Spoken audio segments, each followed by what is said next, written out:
che arriva adesso. Ricomincia Sestus Sardigna, Portoscuso. Non c'è riuscito. Belebun. Se la porta sul sinistro, secondo palo, l'autogol di Azzeni a portare avanti il Sestus Sardigna, la seconda occasione da gol e 1-0 al Palacopron.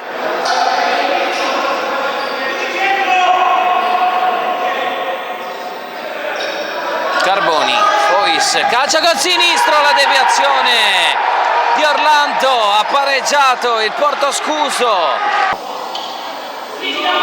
Ha sfruttato la ripartenza. Occhio qui a Galera!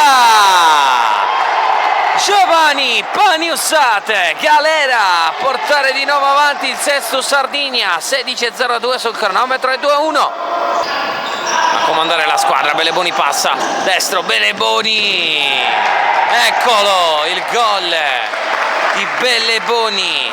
3-1. Lo schema poi si lascia lì e trova il gol Farris.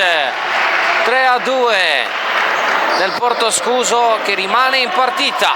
Beleboni, Tola, due volte, Tola da solo, Tola, sinistro vincente, si toglie la polvere di dosso, poi lancia la freccia come esultanza. 4-2.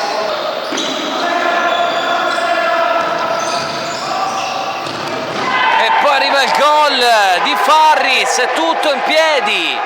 4-3, incredibile. Partita molto strana. Fischia l'arbitro. Parte Fois, Valdés, seconda possibilità. Ha pareggiato il Portoscuso, incredibile. 4-4 a un minuto dalla fine. Rimpallo Beleboni, un secondo e finisce così all'ultimo. Portoscuso strappa un punto